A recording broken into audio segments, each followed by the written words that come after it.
just have one left, and that's a dachshund. But all the dogs I've ever had always think they're people. And if I give them dog food, they just look up at me like, would you eat this? So, I mean, yeah, I only seem to have picky dogs because I spoil them. Yep. All right, I think we're all right. Is everything okay, Jenny? Yep, we've got it. Okay. Okay. What'd you think of Machiavelli? The lecture was good. I don't think highly of the person. Well, okay.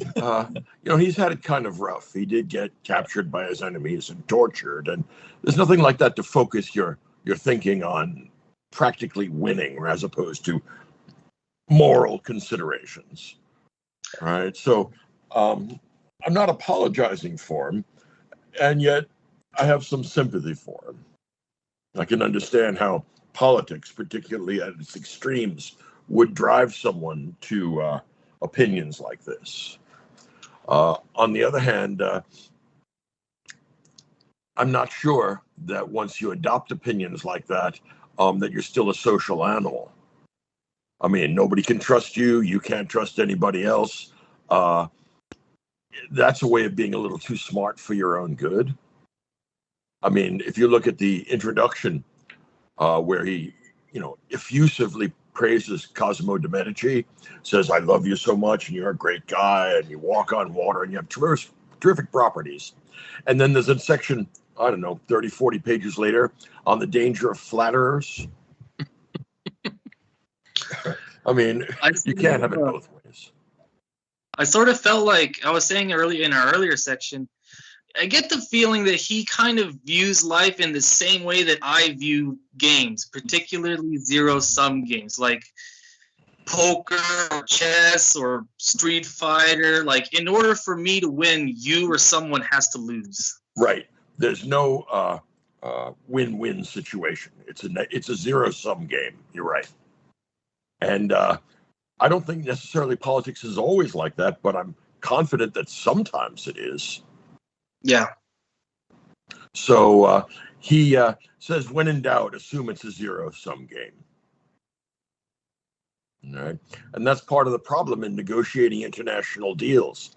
There are plenty of people who work on the assumption that politics is intrinsically a zero-sum game, and that's what makes them leery of any international agreement. Or if they make an international agreement, it's only with the assumption that they're going to cheat behind the scenes. And that's a temptation, of course, everyone has. So it tends to erode the possibility of trust. And social trust, at least within one society, is a very important thing. If you don't have social trust, social cohesion breaks down, and many of the things that make voluntary cooperation possible become impossible. Right? So, like the Greeks, Machiavelli's a little too smart for his own good. All right, and we'll see how that works for Hobbes too, in a couple of weeks. Hobbes is one of my favorite writers, and I have admiration for Machiavelli, but better safe than sorry would be Machiavelli's maxim. And there's something to be said for that. What if the other guy stabs you in the back? Well, that's a danger. Well, how do you avoid that danger? Stab him in the back first. Well, of course, what that's going to mean is that he's likely to try and stab you in the back before that. And then we have everybody at knife point. Well, okay. That's going to make it impossible for us to be social animals. Remember what Aristotle says in the Politics? Human beings are zoon politikon, political animals. If you can't trust anybody, then we can't have society, we can't have politics. And that means that we end up being atomized individuals. And it begins to sound like Hobbes's war of all against all. Right? The difference between Hobbes and Machiavelli reflects the difference between the Renaissance and the Enlightenment.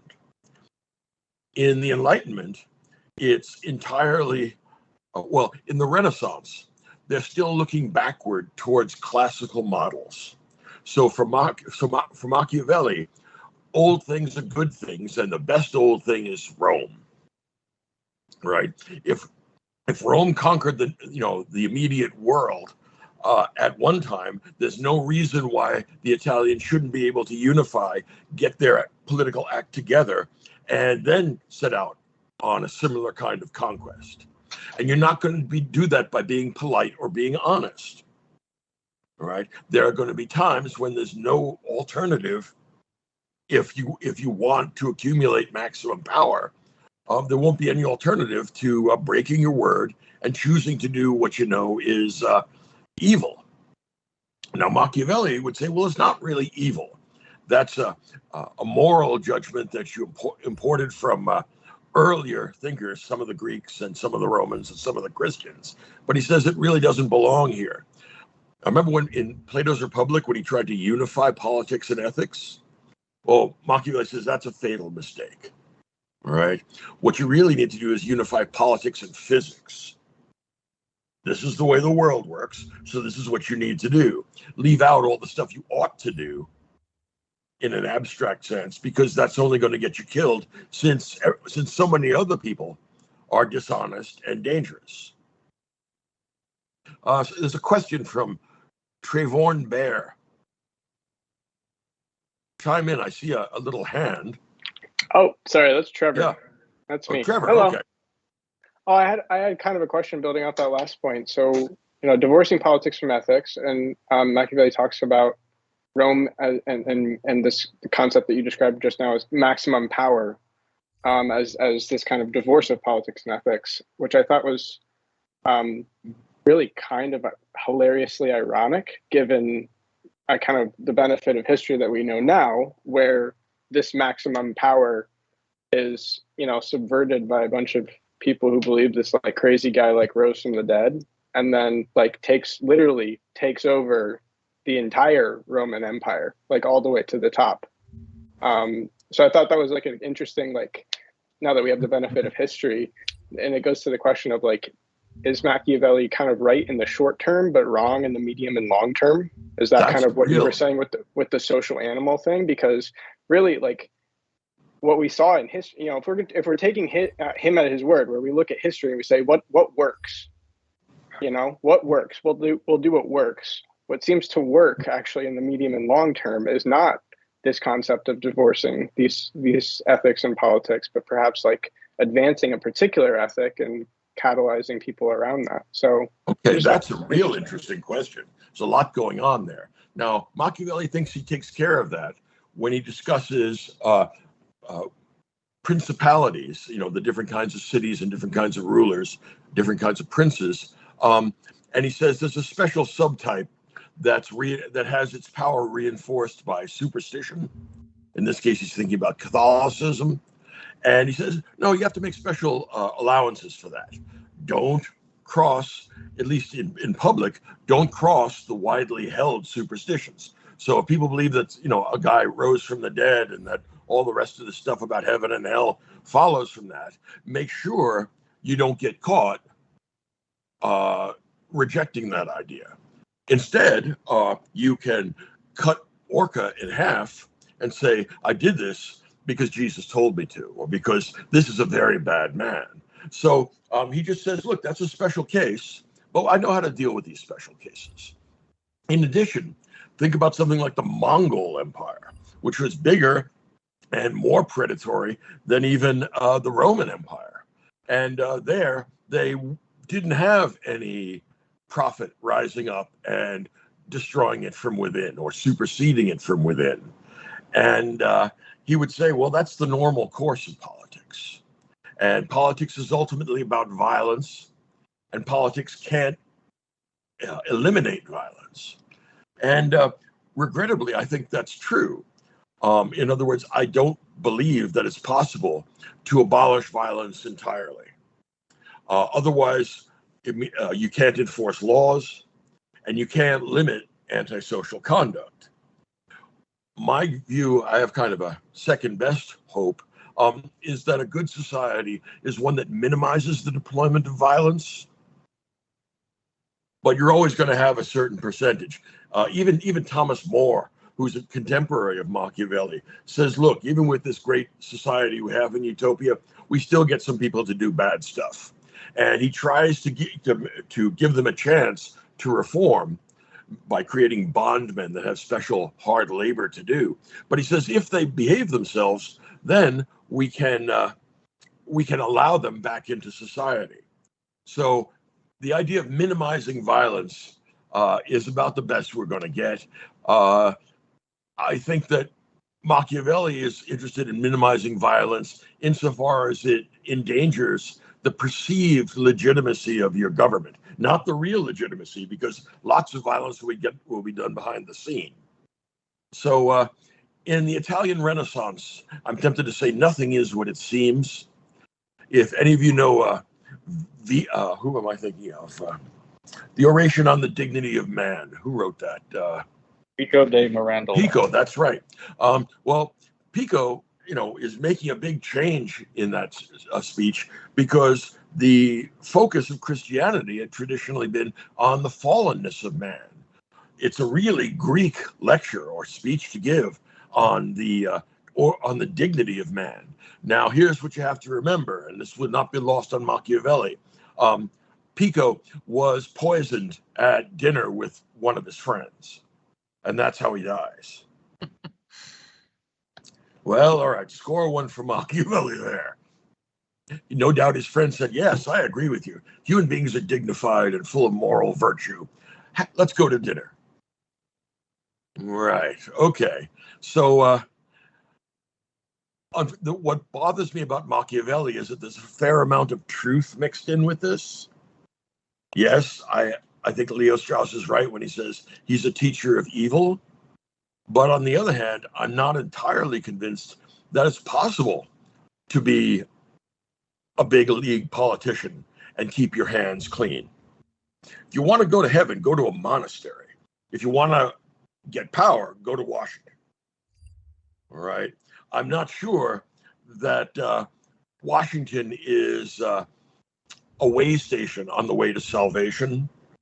I'm not sure you're going to save your soul doing what has to get done there if you're going to prosper and thrive. So regrettably, not regrettably, just to be fair to Machiavelli, there may be times when you're not given a choice between good and evil.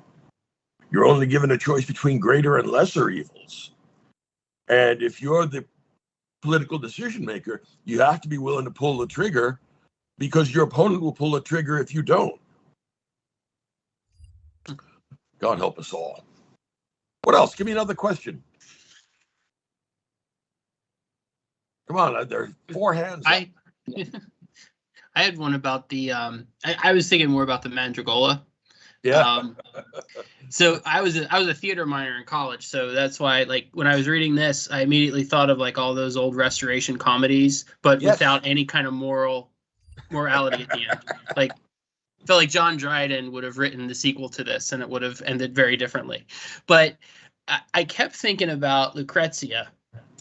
Mm-hmm. And I'm assuming she's named after Lucrezia Borgia, but Yes, she is. okay. And I said this in our discussion group, but all of the action of the play centers around Lucrezia, and she Yep. has all of 5, maybe 6 lines in the whole play. She has absolutely no impact on her life. And I was thinking about, when Calamaco, I think he's talking to Ciro about what he plans to do. Yeah. And she's either going to accept my advances, and if she doesn't accept my advances, I'm going to threaten her with blackmail. And either way, I'm going to get what I want. And then when he's relaying the story either to Ligurgio, or I think it's Ligurgio, he's relaying of what happened.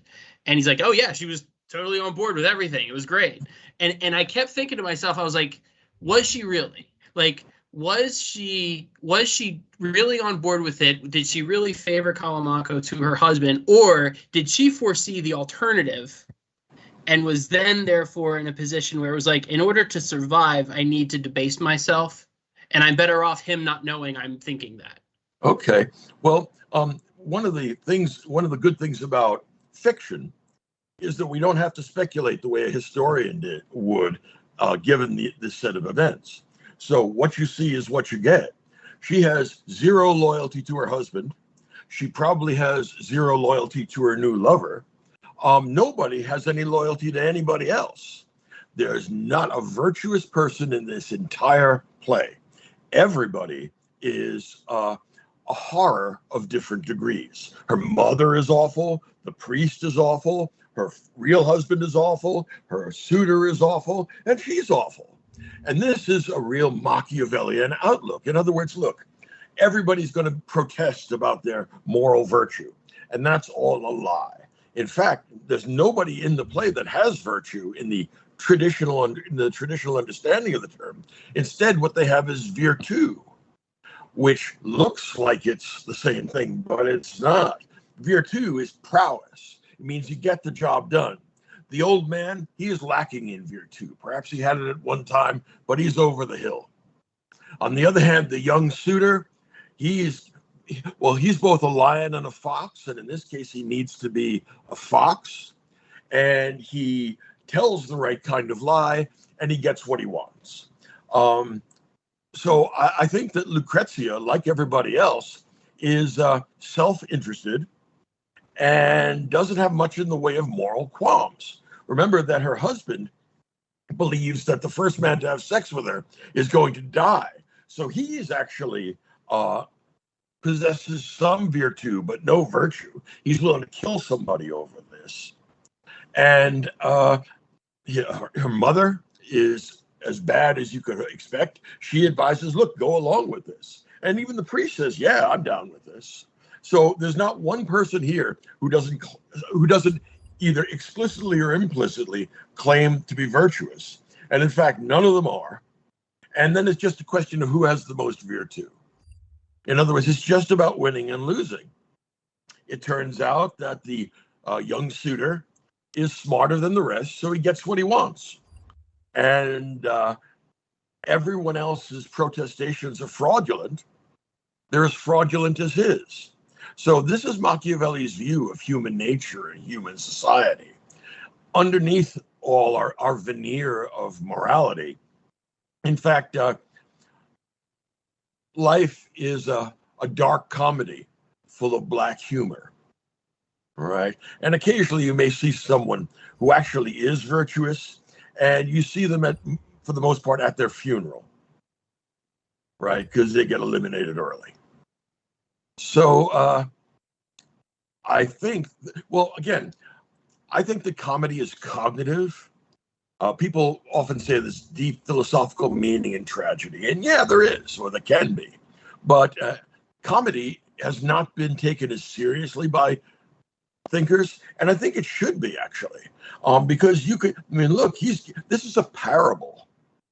All right. It's a dark parable, but it's a made-up story that intends to tell you the truth about human nature. Get them before they get you. Trust no one. And then maybe you'll get what you want. Now, remember here, everyone is trying to satisfy their desires to the maximum amount.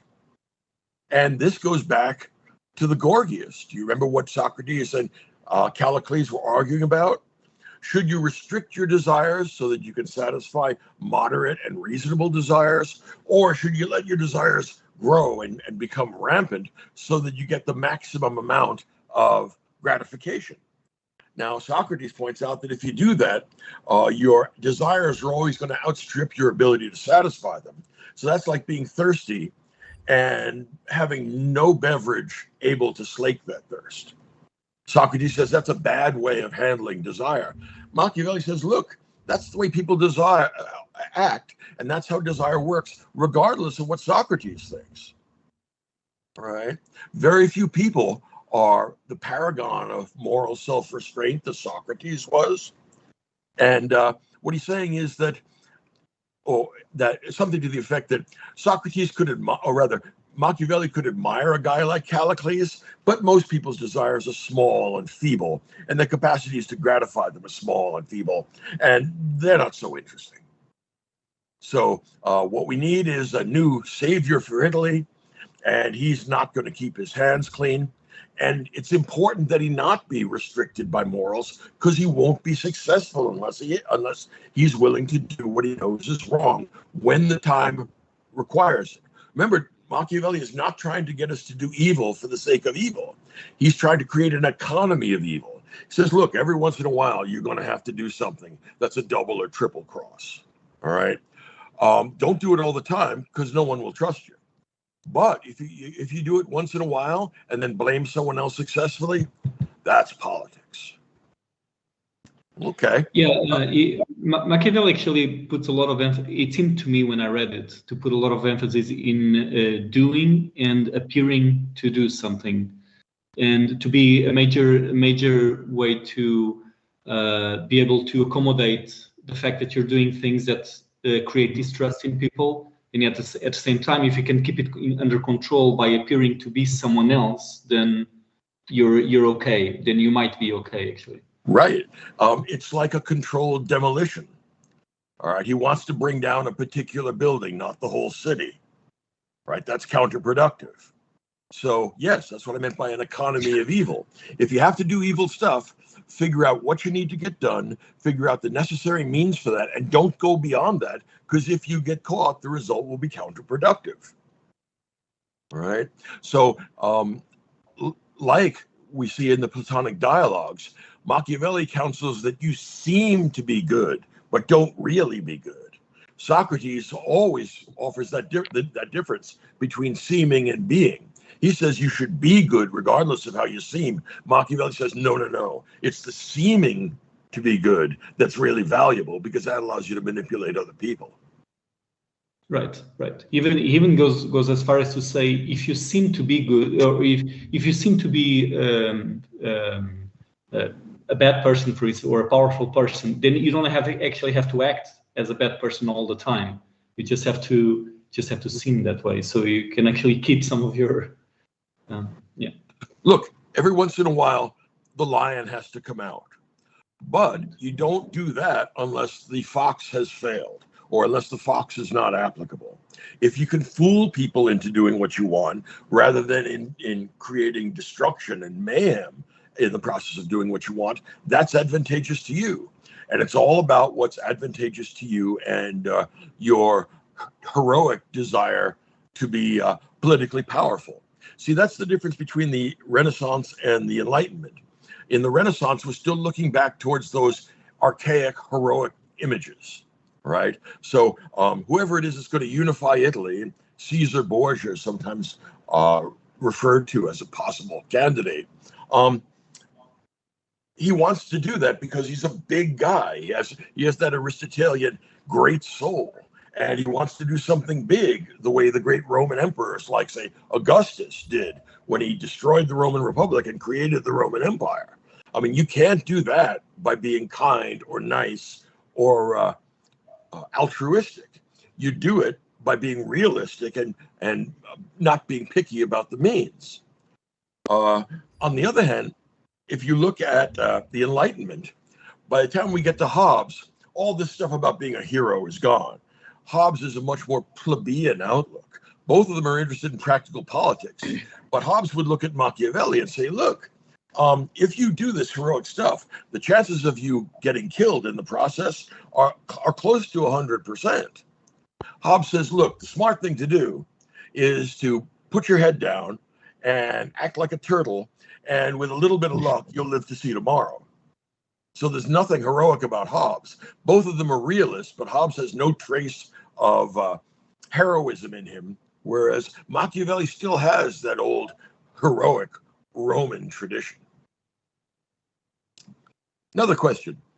So,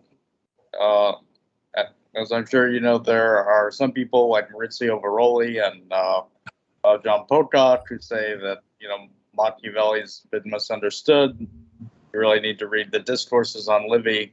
True. He's a very serious civic Republican thinker. What do you think about? And you shouldn't focus too much on the prince. That's true. About that? What do you think about that seeming contradiction between? I don't think it's a real contradiction. Okay. The prince is short and to the point. It's meant to be a handbook for a practical politician that's already there. Right? I've been told that it was Stalin's favorite book. He kept it on his night table. All right. But there's much more to Machiavelli than the advocacy of virtù and his amoral approach to politics.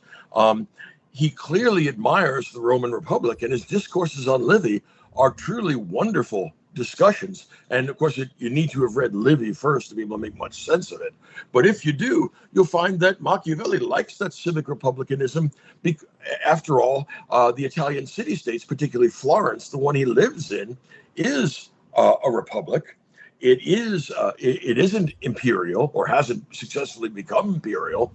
And so I don't think it's a real contradiction. He says, look, if you are living in a time of transformation, which is, of course, what Livy is doing, looking back at the beginnings of the Roman Republic, he says, well, then things are still malleable, and the most coherent grouping you could have is something like the early Roman city-state.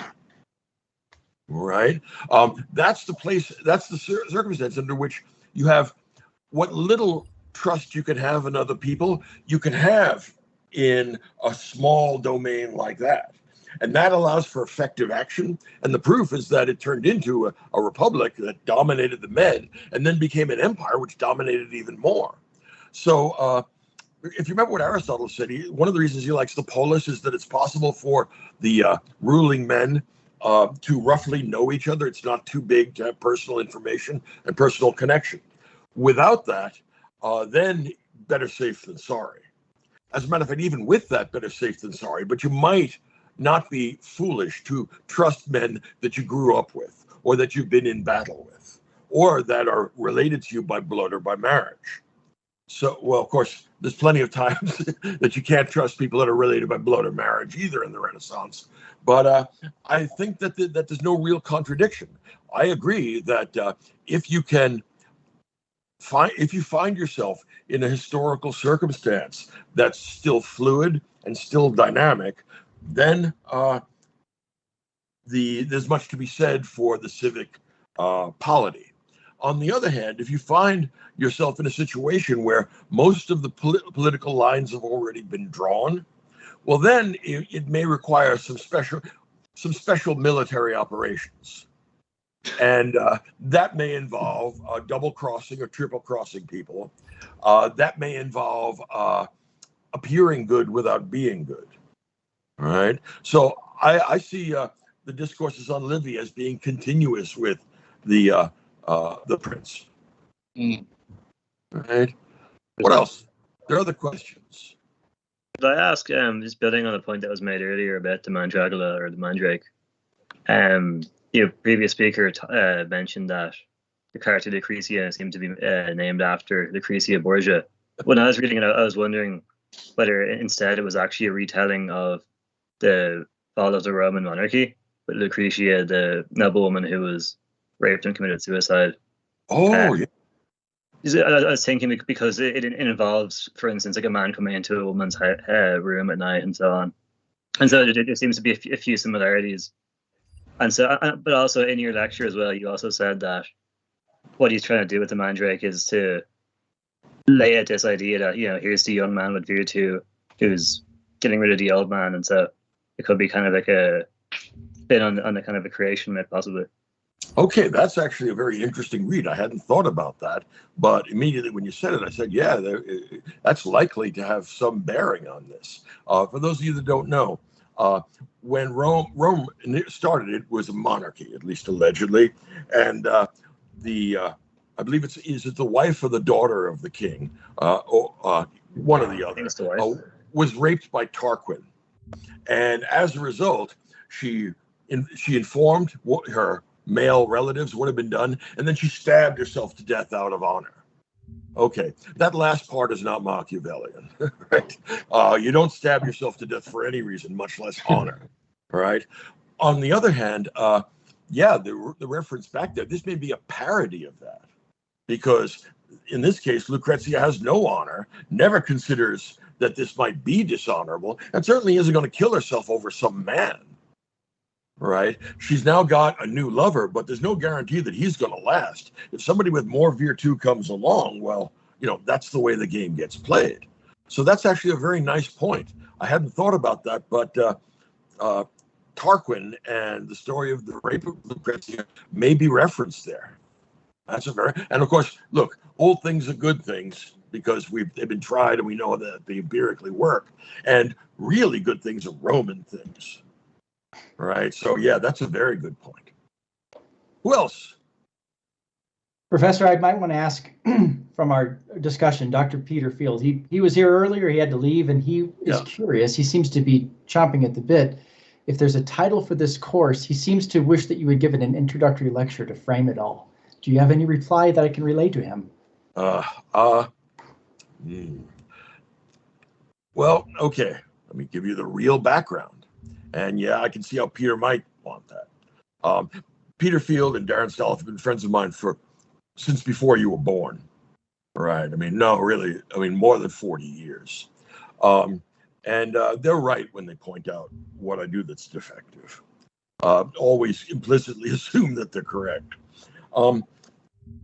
This course grew out of the fact that I teach, or at least the summer before this, I taught my daughter a kind of introduction to the great books. I covered a text and then we read it together, and we would spend different amounts of time on each text. Generally, I would do one text a week, but I also did the Republic one book a week at the same time because the Republic needs to be read in a completely different way. That book is just so complicated and so elaborate that will teach you how to read carefully and read seriously.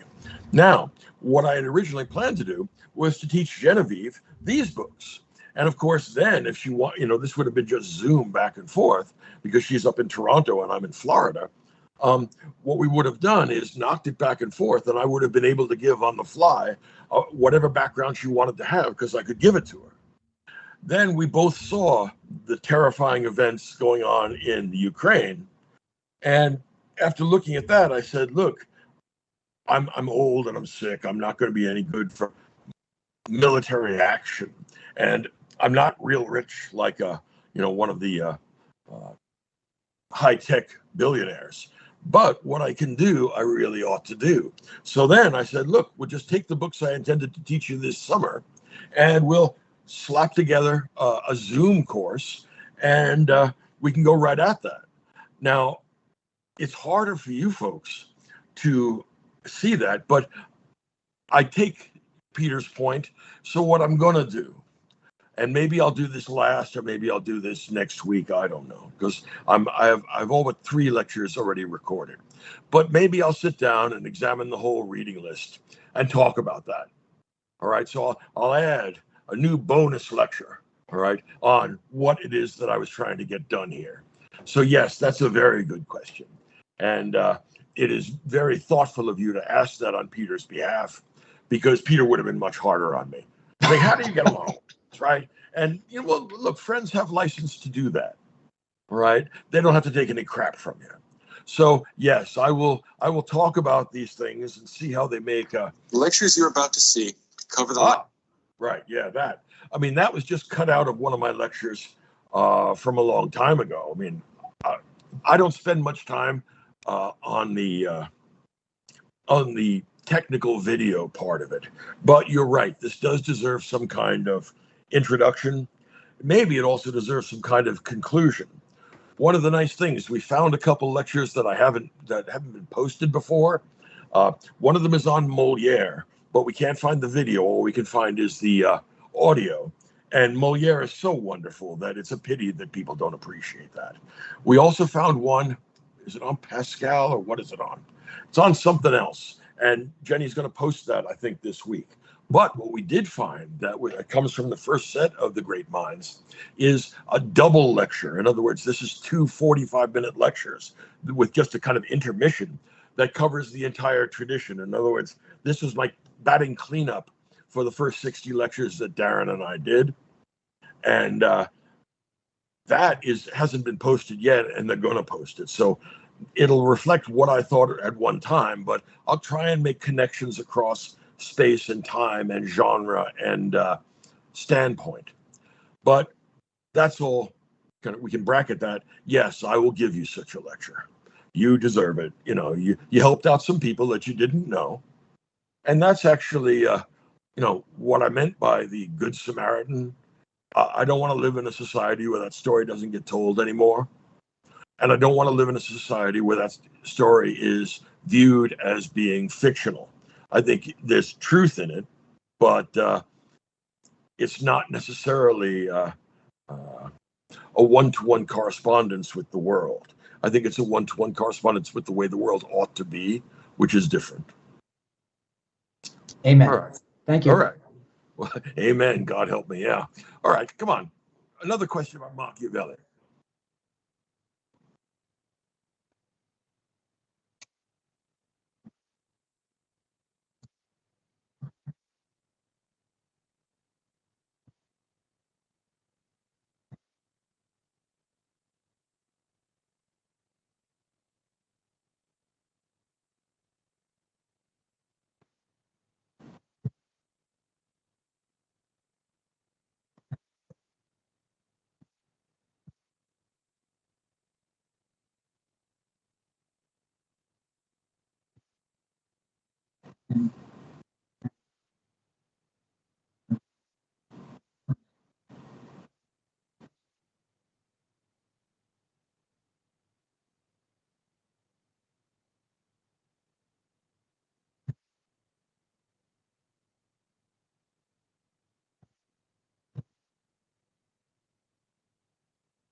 Wow. Okay. That's complicated and difficult. In the first case, you have to remember that Plato doesn't think that there's any intrinsic flaw in human nature. And what that means is that if you organize education and institutions and child rearing properly, you can in fact perfect human nature. And since society is a collection of these human beings, it is possible to perfect society. What that means is that, well, as Plato would put it, a sophist is a philosopher that got a bad education.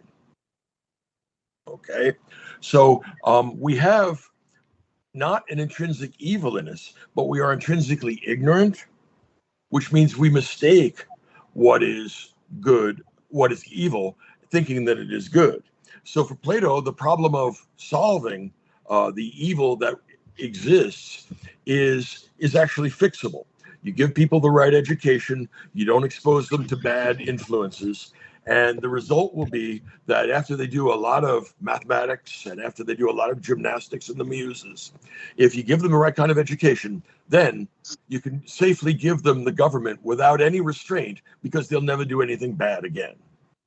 Again, this may, I hope, strikes everybody as terribly naive because I don't think there's any set of education or institutions that can make people perfect or make society perfect. I think that Jerusalem has something to offer you there. On the other hand,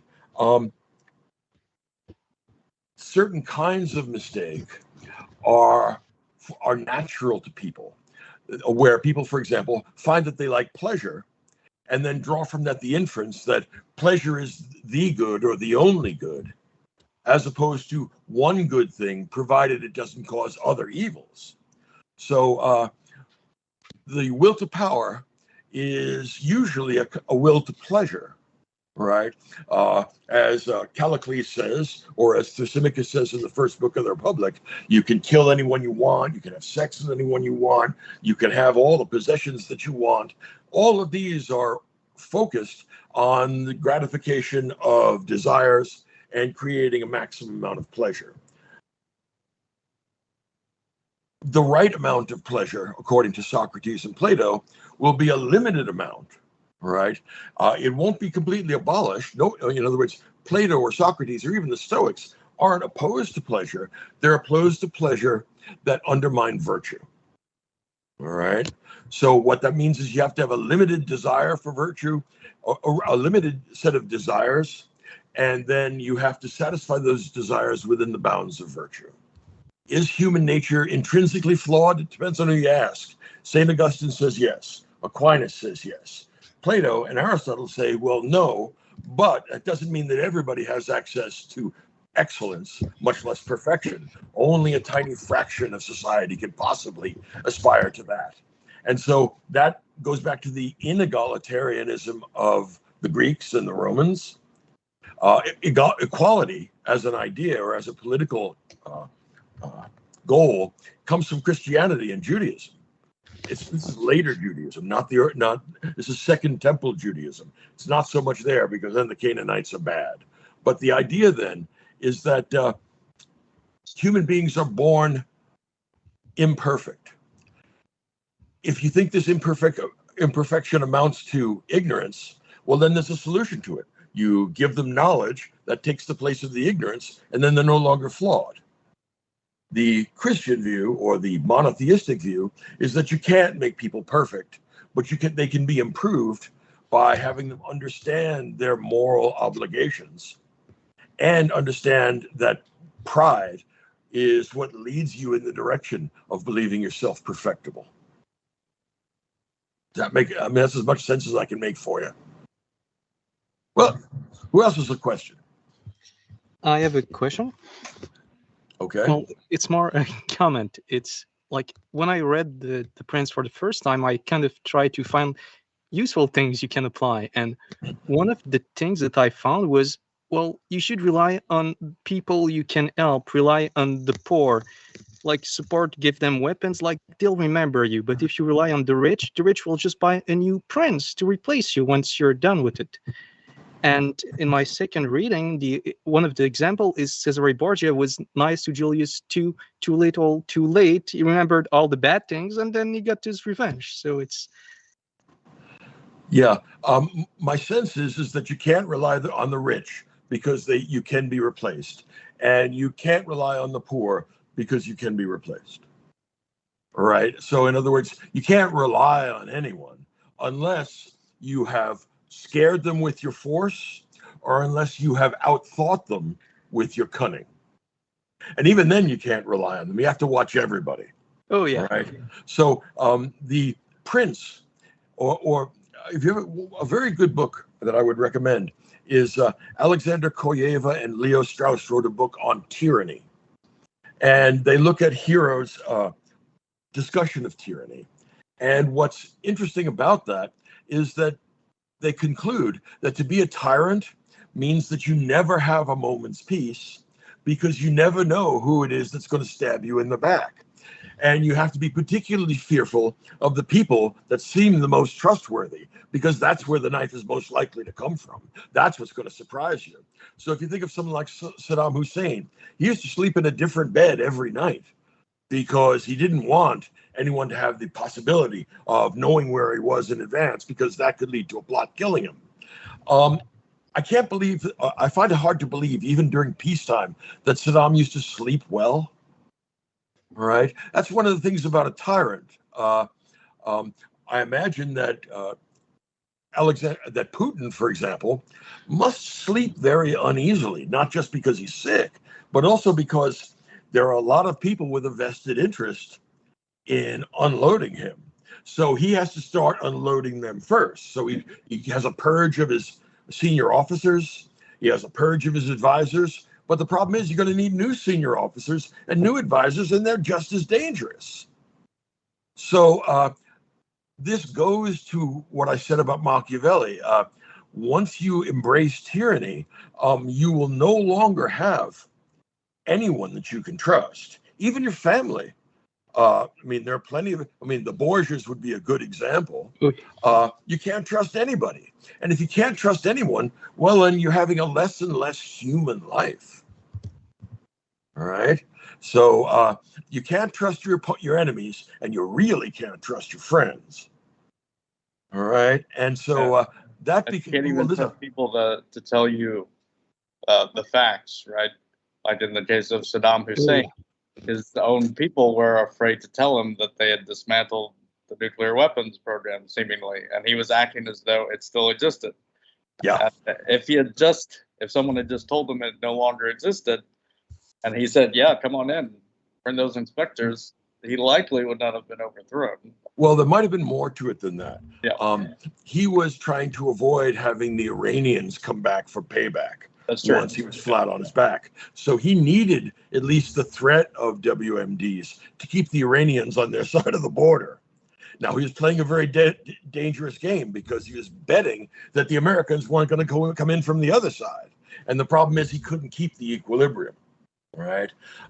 But that's true. I'm sure that the senior army officers and the senior military for Putin must have told him that our forces are in top-notch shape and we're ready to go.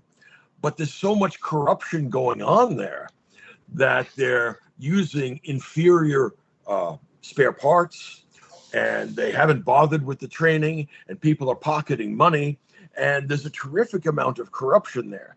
I saw a video some time back where a new recruit put his helmet on the ground and stomped it, and he crushed the helmet. And that's not a satisfactory military helmet. In other words, what they did was get somebody to make real cheap, off-the-rack helmets, and then they sent their soldiers out with them. And once the soldiers realize that the helmets won't protect them, that's going to create a terrific amount of disaffection. And of course, no one is going to tell Putin that. All right. So the problem with how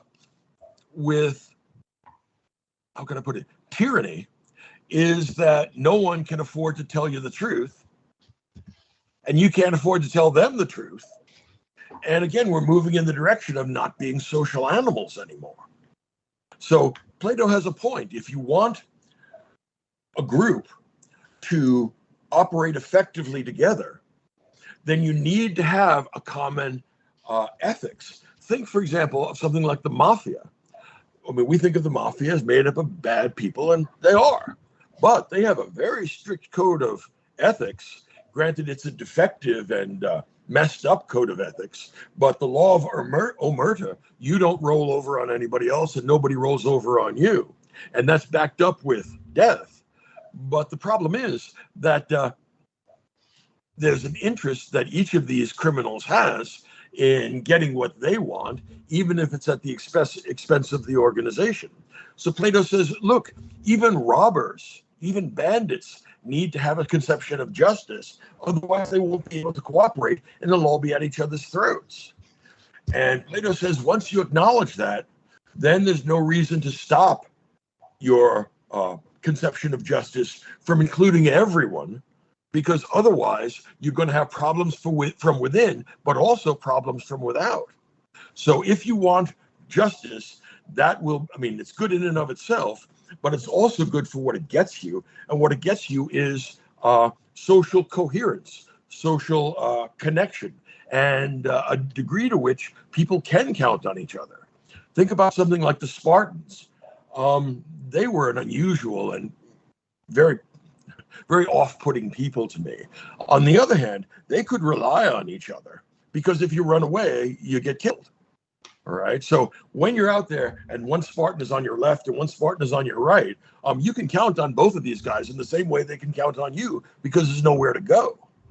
So a common ethos, a common conception of justice is absolutely necessary for any social arrangement, no matter how small.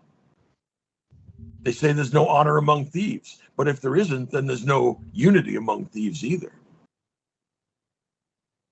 What else? I see a couple of hands. Has there been I don't know how to phrase it. It seems to me Machiavelli and Hobbes are so continuous with Plato's Republic. But then all of a sudden we have Descartes and the whole Cartesian modernity thing happen, which seems like it's a completely different emphasis for the Western canon. And I'm just wondering, is there a professional, like, it doesn't look good in schools to be talking so clear as you are speaking about Machiavelli and Hobbes' philosophy? It's nicer to say more, I guess, woke kinds of things that are taught in modern schools. Okay. That's a can of worms. I don't mean No, to that's too not far criticism. into it. It's a can just of worms that's perfectly legitimate. Might as well be. I was never offered Machiavelli or Hobbes on my reading list. It's weird to me how relevant they are. Well, yeah, that's actually very important. It's possible now to teach English literature without stopping to read Shakespeare. God help us. All right, that actually does happen. I disagree that Hobbes and Machiavelli are consistent with Plato's Republic. They're much more realists. Plato is an idealist in the sense that continuous. I'm sorry, continuous. At least I can follow how they're related to Plato. Okay, yeah. Hobbes is saying that Plato is just mistaken, and all this emphasis on what should be the case is irrelevant to what is the case. And to some extent, that's true of Machiavelli as well. So I see your point there. It's a kind of retort. It's remember the in Western conversation with is That's what right. I meant. Yeah, exactly right. The Western tradition is a giant conversation, but you must remember that Hobbes, for example, read Descartes and actually published a response to Descartes, saying that Cartesian dualism can't be sustained. And the first part of his Leviathan is a response to that. He says, look, let's get rid of the idea of a soul and all the rest of the stuff that makes people special. Human beings are mechanisms, but they're badly programmed mechanisms. Now, when Hobbes and Machiavelli emphasize power and emphasize duplicity, or the need for duplicity, they're only partially deviating from Plato, because Plato is willing to tell lies, but they have to be lies in the service of moral goodness. If you remember the idea of the noble lie, well, that's justified because most people can't understand what's going on. I'm certain that Machiavelli would understand that and say, yeah, he's right there. And I think that that's probably true for Hobbes too, but that would take a little more investigation. But remember that Hobbes is responding to Descartes. Remember that Hobbes was the secretary of Francis Bacon, who created the experimental method, at least in the West. Remember that Hobbes, when he was on the continent, went to visit Galileo when he was under house arrest. So the Enlightenment is a collection of scientists and political theorists. There are others, but scientists and political theorists, social scientists, that are intellectual mutations. But unlike most mutations, these are adaptive mutations. Remember, in nature, the albino deer gets eaten first. But there are adaptive mutations that enable an individual or a society to do better and to thrive better. And that's what the Enlightenment is. It's a series of people who have started to ask different questions and to focus on different things. The big change is this. During the Renaissance, we get an overlapping, at least in part, with the Reformation. And the Reformation generated a series of religious wars, which were horrifying to everyone. It'd be worth it if you get the chance to read Montaigne, where he says, people that have super celestial thoughts have subterranean behavior. So, and remember that he has family that is both Protestant and Catholic, and he says, this is awful. So what the Enlightenment thinkers do is say, look, every time people start talking about Jesus, they start killing each other. So let's modify the focus of our intellectual concerns, and instead of investigating religion and arguing about religion, let's investigate nature, because nobody wants to kill anybody else over F equals MA. I mean, it's not that loaded with emotional baggage. So the Enlightenment is a way of saying, look, it's just too dangerous to focus on the things that we did during the Reformation. Right. And instead, what we're going to focus on is something that everybody can agree upon. Thank you. The external world. All Thank right. you. All right. Another hand. I have a question. It's more of a scholarly point, but it seemed to me when I was reading Machiavelli that Augustus should be the role model for Machiavelli, and he doesn't mention him. I mean, Augustus managed to stabilize the empire, well, in one sense, right, be the first emperor, civilized empire. He came up with the idea of being the first citizen, so appearing to be just another citizen amongst many. So while at the same time in the back, just making sure everyone was in line, he went and pursued Mark Antony, make sure that he wouldn't trouble him in the future, which is something like to prevent war, right? It's something that Machiavelli stresses. That's a great point.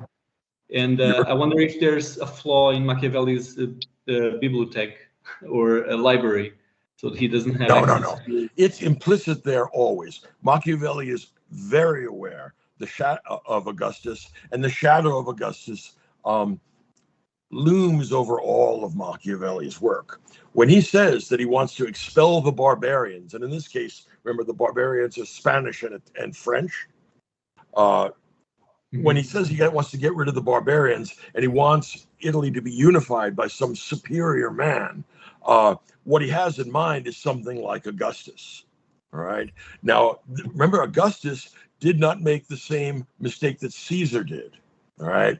Remember that Caesar was a magnanimous man, despite the fact that he was capable of enormous destruction and enormous harm. Remember that more than 1 million people get killed in his conquest of Gaul, and another 1 million get enslaved. All right. Remember, you can't lose sight of that. But Caesar was thoughtful enough after Pompey was defeated to extend mercy to some of the men that ended up killing him.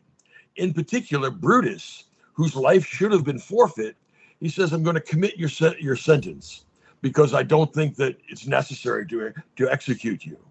And Machiavelli is saying this is going to end badly. Right? What you need to do is, when in doubt, kill everybody. Right? So you don't extend mercy to anybody because mercy doesn't help you, and it could potentially get you killed. And so when Brutus decides that he's going to be among the plotters that kill Caesar, Machiavelli says that's the lesson we have to draw here. Notice that didn't happen to Augustus, and the reason why it didn't happen is because Mark Antony and Cleopatra and everyone who opposed him was not only defeated, they were killed, and their followers were crushed. All right. So in other words, once you have your opponent down, you make sure you kill them. And their children. Yeah, and they're killed. Right, you wipe out the entire family. All and Anthony's children. So is there a particular reason why Machiavelli doesn't mention him explicitly? I don't think he does. That I really don't know. I don't have a good answer to that. It seems to me this looms very large over Machiavelli's evaluation of Italian politics in his time. But who I would choose to, or how I would choose to explain that, I really don't know. I mean, that's actually an interesting question. Who else has a question? I wanted to ask. Go ahead. Oh, thank you. Just a quick question. Thinking about 20th and 21st century and Machiavelli. I'm just learning about Saul Alinsky, and in his book Rules for Radicals, he says that he intends for the book to be a sort of prince for modern times. And so I'm reading it, and my reaction to it, I'm even more kind of repulsed than Machiavelli, and maybe it's because the author is so close to my time. But I was just wondering what your thoughts are on Saul Alinsky. Oh, okay. One thing worth noting, correct me if I'm wrong, but I think I'm right.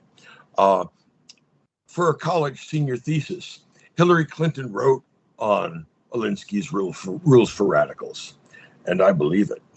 I mean, I'm sure that we can nail that factual question down, but I believe that to be the case. Now, Alinsky was an old-time leftist who wanted to create a world beyond capitalism. And every attempt to do that is utopian. And they want to get, Alinsky is giving us a very elaborate, very complicated overview of what it takes to delegitimize a society. In that respect, you might compare him to Gramsci or to the Frankfurt School, right? What they're doing is undermining popular support for an existing regime. Lukács, too, that would work with. But Alinsky, I think that he offered a way to destroy, but no way to create. And that's why, well, part of the answer is that it's much easier to create things or to destroy things than it is to create them. It takes a dozen craftsmen to build a house, but one 6-year-old playing with matches can destroy it. All right. It's always easier to destroy than to create. That's why it appeals to late adolescents, because it's something they can do and gives them a sense that they're accomplishing something. But the real hard thing is that once you destroy, you have to have something to put in its place. And none of the anti-capitalist regimes, here I'm thinking of mostly Marxist regimes, but also kind of fascist regimes, didn't have something satisfactory to put in its way. Think about North Korea, right? Before the Korean War back in 1950, North Korea had a better economy and more income per capita than South Korea did. So yeah, they managed to destroy what was there previously because people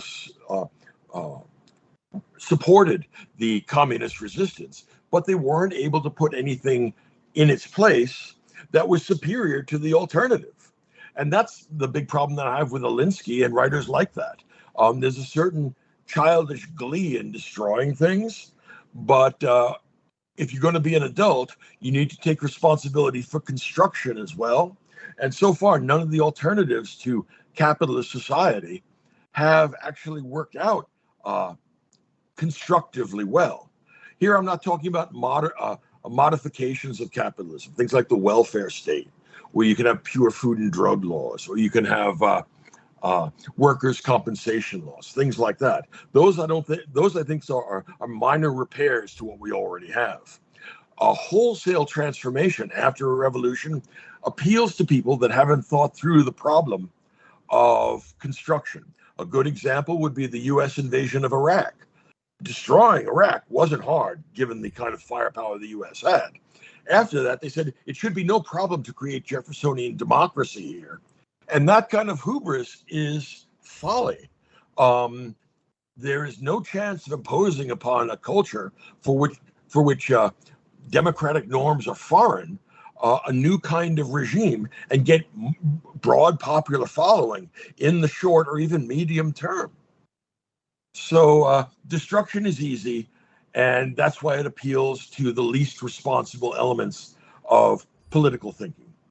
On the other hand, construction is really hard, and that's what Alinsky fails to do because he really has no serious alternative. Thank you. Yeah, take another question. I wanted to ask you. Please let her. Okay. Okay. I wanted to ask, what do you think about the possible similarities and intersections between Plato's philosophy, a bit of a pivot, and the now famous post-leftist Deleuze and Guattari? Because I see a lot of post-leftists coming back to that, and I was just wondering what your take on that could be. Well, my point, I would argue that, like it or not, everybody comes back, circling back to Plato, regardless of what position or what political concerns they have and what epistemological problems they're trying to solve. And the reason why is because Plato asks all the big questions. In other words, almost all of Plato's answers for how to fix the world and how to fix yourself and how to fix politics, they're almost all wrong. What makes Plato valuable is the quality of the questions he asks. Asking questions is a skill that can be learned, and it is by no means easy. That's why when I was still actively teaching, I used to have my students think up their own term paper questions. And this used to be agonizing for them because it's much easier if your teacher just gives you a question and tells you to work with it. So thinking up questions is very hard. Now, Deleuze and Guattari, I find them more congenial than most of the postmodernists because they seem to have a greater concern with logical coherence. But of course, the greater your concern with logical coherence, the more likely you are to find Plato a kind of respite from the active irrationalism that you get with somebody like Foucault or who else? I'll have to think of someone else. My brain is like Swiss cheese at this point. But my point is this. Everybody who's a serious thinker comes back to the big questions. And the vast majority of the big questions that our culture seeks to engage with are to be found in the beginnings of Western philosophy, which is Plato. Thank you. Another question?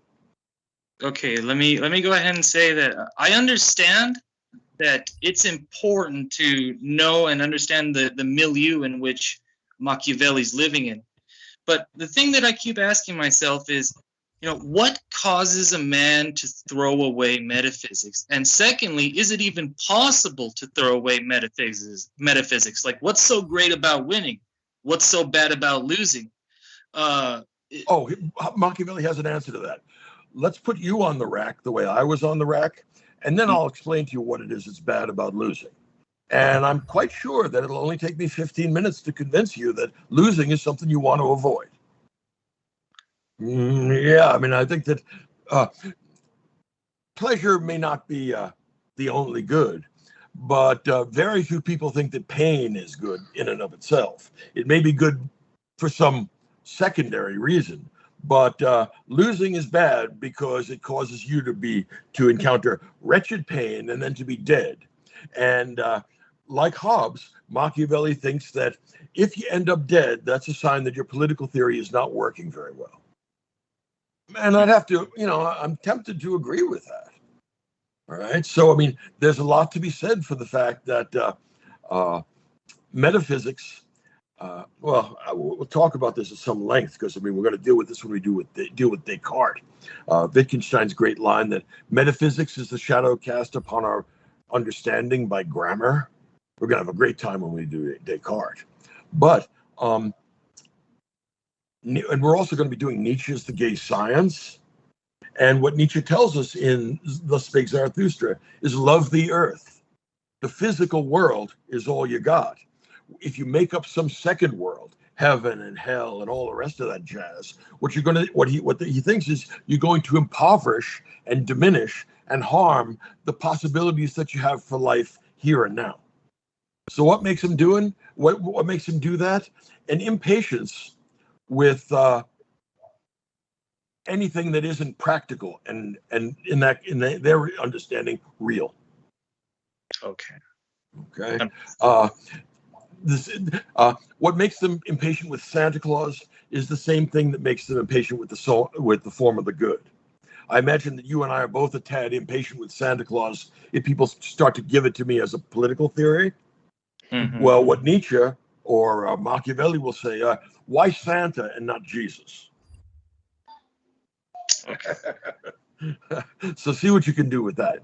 Another question. So it always struck me how he just takes it for granted that the Pope is simply one more head of state pursuing power. Rather than what most of people would have.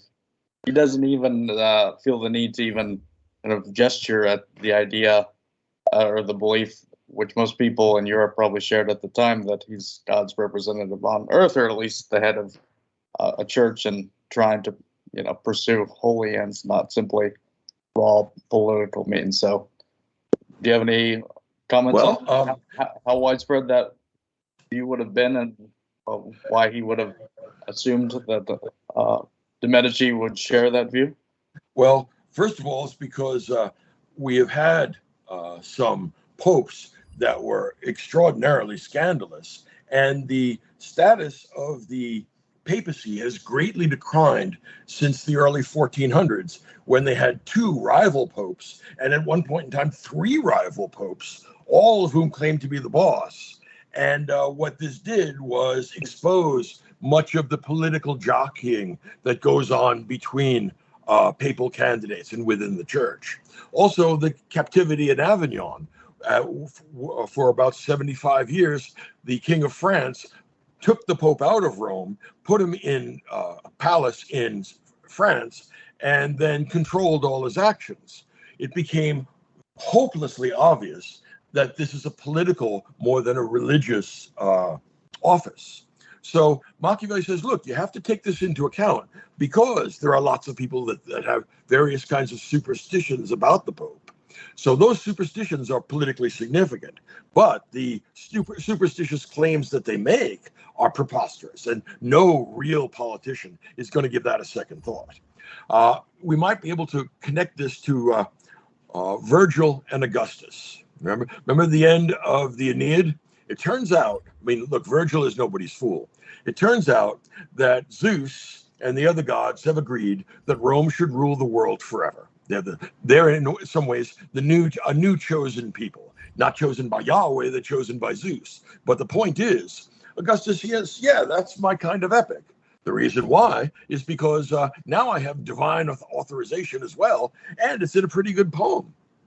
So I don't think that anyone in Augustus's court took that literally, although many of them, no doubt, applauded it because they saw the political advantage.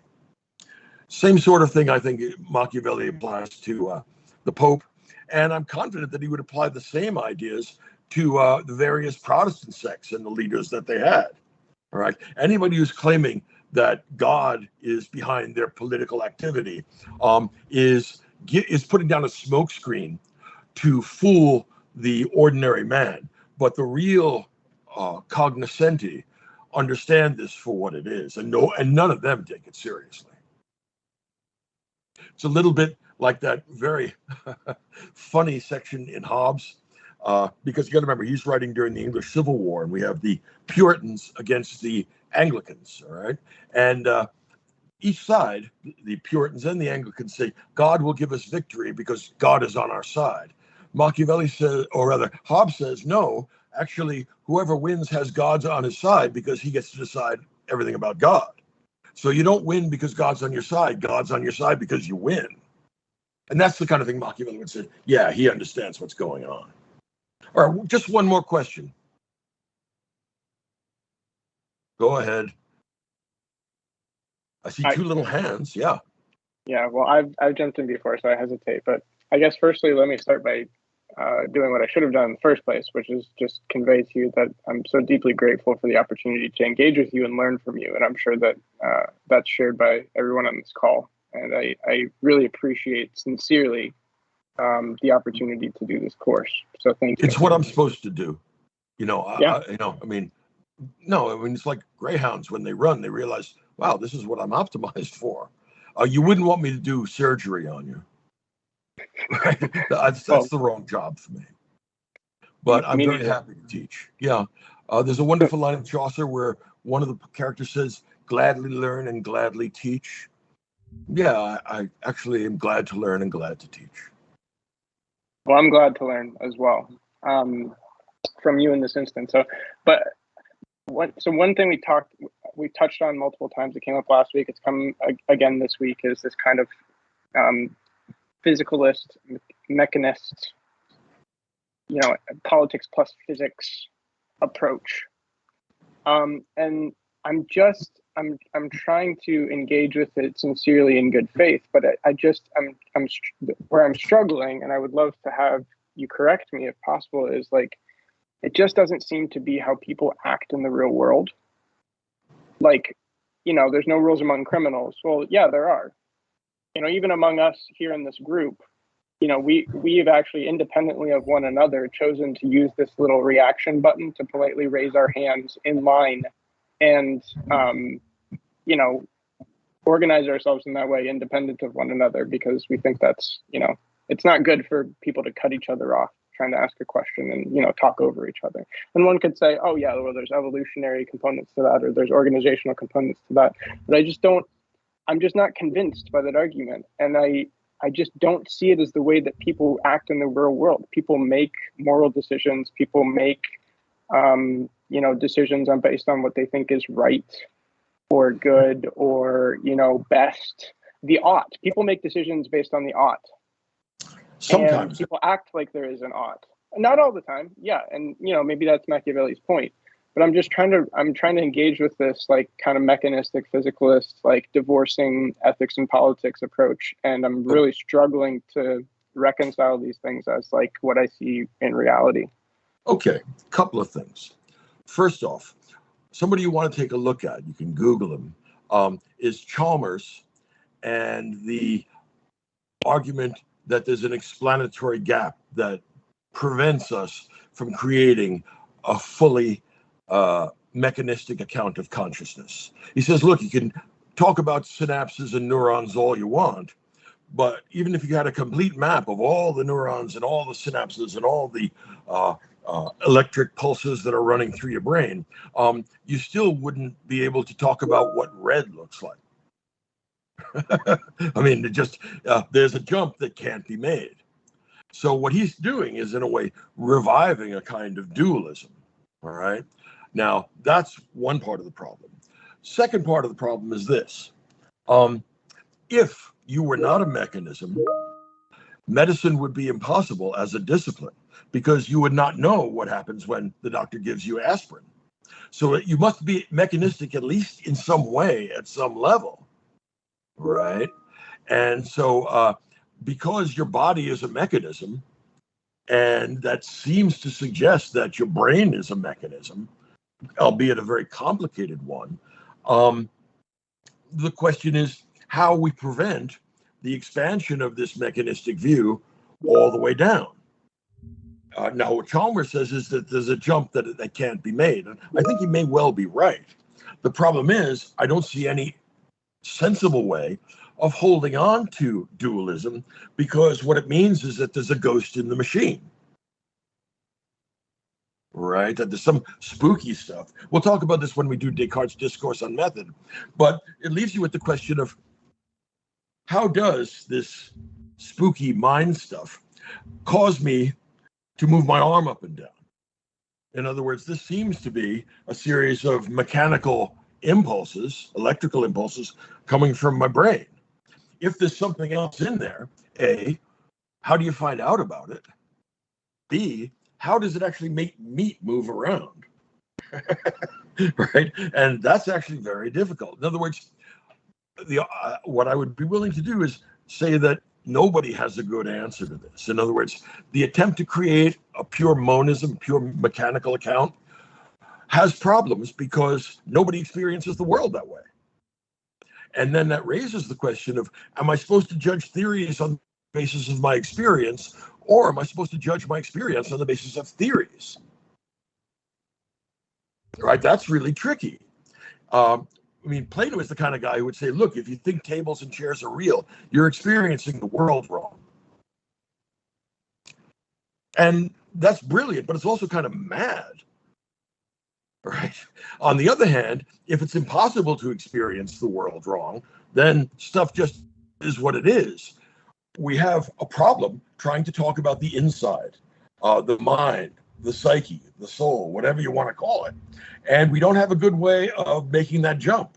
So the mechanical monism that we're going to get with Hobbes has its problems. Nobody experiences the world as if they were not making choices. On the other hand, if you want dualism, well, then you have the mechanism plus this woo kind of spooky stuff, and nobody knows how to explain that either. I mean, we can describe it or tell stories about it, which is what happens in Christianity or any other religion that holds on to a self that's independent of the meat. The problem is, how would you go about investigating such a thing? How would you go about finding out what it does? Remember, the only access you're going to get to that woo stuff is you. So even if you were able to come up with some good reason to believe that you have these experiences and that you are free, how would you be able to jump from one person to another? How do you know that James is free? He could just be another machine. This is the problem of other minds, and it's the kind of thing that makes dualists pound their head on the desk. Oh, that hurts. So there's no good way to solve that problem. My friend Darren, and I think also my friend Peter, and also my friend John, and probably everybody here, or many of the people that are participating, have this mechanistic, monistic view, but it's hard to convince people that there's no inside to them. All right. Now, let me bracket this for now. Next week, we're going to do the coolest thing of the whole term. Okay. You're going to read what looks like a very unassuming book.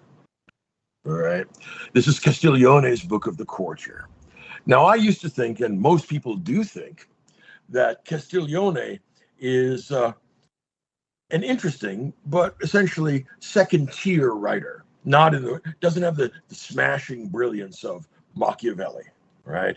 What it was is a kind of etiquette book that teaches young men and young women too how to conduct themselves in elite circles. In other words, how to be a good courtier, what qualities you need to develop, how you need to appear, how you need to act, how you need to talk. It's an amazing book. It's a brilliant book, but I read it that way, and pretty much, as far as I know, everybody's read it that way for the last 500 years. Okay. About 20 years ago, which would be halfway through my teaching career, a student came up to me and asked me a question about it, and I was just about to give her some kind of flippant, off-the-cuff answer, and then it occurred to me that I don't know what the answer is. One of the things that I used to, and if I had students, I would still tell them this, is a line from the great Jewish rabbi Maimonides. When he was teaching his young rabbis, he used to say, "Train thy tongue to say, I do not know." Because it doesn't come naturally, people. It's not easy. So when you don't know, say you don't know, rather than making up some half-assed answer that doesn't really solve any problems. So I stopped myself and I said, I don't know. And then I went back and thought about the question. And what it did was lead me to read the book in an entirely new way. Now, somebody has written a book, not just on the courtier, but on all the responses to the courtier over the last 500 years. And when I finished that, there was nobody who had the radical and very perverse reading that I have of it. So if you see in Machiavelli that nothing is what it appears to be in the Italian Renaissance, well, what this is a painting within a painting. If you've ever looked at the Sistine Chapel and God creating the world, pointing his finger out at Adam, what you'll see is when you have the background of God and the angels, is that it is almost perfectly a representation of the human brain. I mean, literally, anatomically, the human brain. Look it up on Google. It's a really scary image. So there are things painted in or things written in that are not immediately obvious. And what I think I did was crack this book open in a new way. Now, here's why I'm perhaps bound for the madhouse. I literally and seriously think that I'm the only person who's understood this book in the last 500 years. Okay, I admit, that's crazy. And all of you should be going, oh, Christ, Sugrue's gone off the rails. We'll see. I think that this is one of the most subtle and brilliant books ever written, because the real book is hiding in plain sight right on the surface, and that's why nobody's seen it. I managed to see this because of this question that this girl asked. And the more I thought about it, the more dissatisfied I was with my understanding. And when I went back, my new reading, was like nothing else that's ever been published about Castiglione. And now I think he's one of the great geniuses of the Italian Renaissance. And I'll finish with this. He's the reason why, or people like him are the reason why Machiavelli is so paranoid. I mean,